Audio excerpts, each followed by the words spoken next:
కర్నూలు నియోజకవర్గ స్థాయి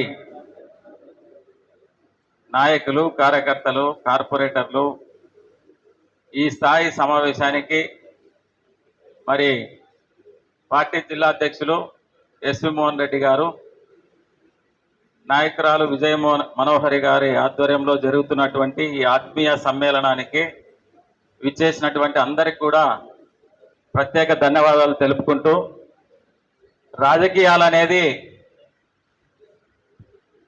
నల్లేరు మీద నడక కాదు, పూల పానపు కాదు, మైసూర్పాకు మాదిరి పాల మైసూర్పాకు మాదిరి నోట్లో పెట్టుకుంటే అంత స్మూత్ గా ఉండేది కాదు. రాజకీయాలంటేనే బయట చూసే ప్రజలకి రాజకీయ నాయకులు తెల్ల చట్లు వేసుకొని బాగా తయారైపోతా ఉంటారు, వాళ్ళకి అవి పెద్ద పెద్ద వెహికల్స్ లో పోతుంటారు అని అనుకుంటారు.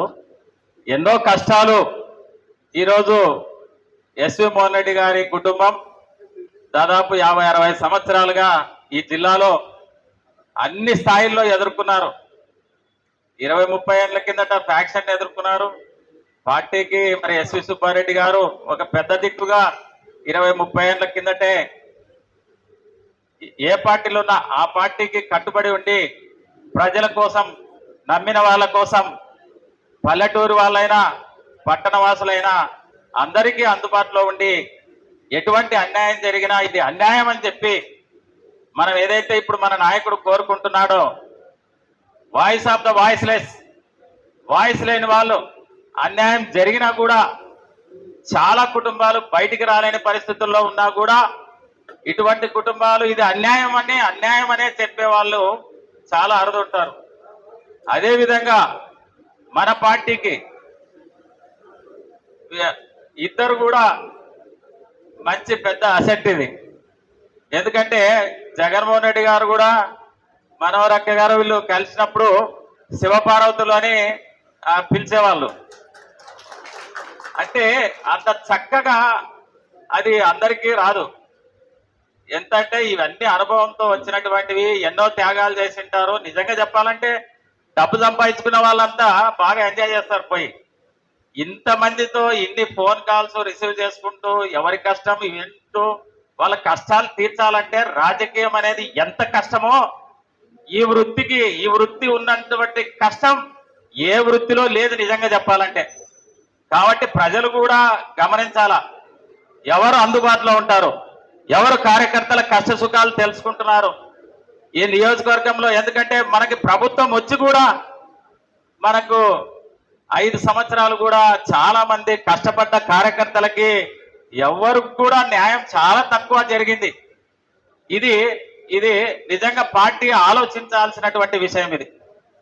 ఎందుకంటే అధికారం కోసం 10 కాదు 20 సంవత్సరాలైనా కష్టపడవచ్చు మనం. కానీ అధికారంలోకి వచ్చిన తర్వాత కష్టపడిన ప్రతి కార్యకర్తకి, అంటే ఏ స్థాయి వాళ్ళైనా సరే, వార్డు స్థాయిలో కష్టపడిన వాళ్ళు, మండల స్థాయిలో కష్టపడిన వాళ్ళు, మరి నియోజకవర్గ స్థాయిలో కష్టపడిన వాళ్ళు, జిల్లా స్థాయిలో కష్టపడిన వాళ్ళు, ఏ స్థాయిలో కష్టపడిన వాళ్ళకి ఆ స్థాయిలో న్యాయం జరగాల. వాళ్ళందరూ కూడా సుఖంగా ఉండాలి. ఎందుకంటే కుటుంబము వదులుకొని, కుటుంబంలో మరి నిజంగా చెప్పాలంటే వేరే కార్యక్రమాలున్నా వదులుకొని పార్టీ పిలిపించిందంటే అన్ని వదులుకొని వచ్చి జెండా పట్టుకొని ముందుకు వచ్చేది వాడు కార్యకర్త. ఏ స్థాయి కార్యకర్తకైనా న్యాయం జరగాలంటే మరి ఇదే కర్నూలు నియోజకవర్గంలో గతంలో జరిగాయి. ఇవన్నీ జరగకుండా ఉండేదానికి ప్రొఫెషన్, పాలిటిక్సే ప్రొఫెషన్, రాజకీయమే వృత్తిగా, రాజకీయమే పరమావధిగా, రాజకీయమే జీవితంగా ఎవరు బతుకుతా ఉన్నారు, ఎవరు జీవిస్తా ఉన్నారు, ఎవరు సాధారణ జనానికి అందుబాటులో ఉండి జీవనం సాగిస్తున్నారు అనే దాంట్లో ఈరోజు మరి జిల్లాలో నిజంగా చెప్పాలంటే మరి మనోహర్ అక్క కూడా అందరినీ కలుపుకుపోతా ఉంది. నియోజకవర్గంలో ఇంతకంటే లీడర్షిప్ ఉన్నటువంటి లక్షణాలు, ఇస్ ద క్యారెక్టర్. లీడర్ అనేవాడు ఇప్పుడు మోహన్ అన్నని విజయ్ అక్కని చూస్తేనే తెలుస్తుంది. అంటే ఇంత స్థాయిలో ఇంతకన్నా ఇంకా కష్టపడేదంటూ ఇంకా ఉండదు. ఇంకా ఇంతకన్నా మించిన క్యారెక్టర్, ఇంతకన్నా మించిన మార్కులు అనేవి రాజకీయాల్లో రావు. కాబట్టి అవతలి వాళ్ళు భయపడాలా. ఏదో ఎన్నికలు వచ్చినప్పుడు ఏదో డబ్బులు చల్లుతాం, లేదంటే దొంగ ఓట్లు చేయిస్తాము, ఇంకోటి చేసుకుంటాం, ఏదో విధంగా గెలుస్తామని.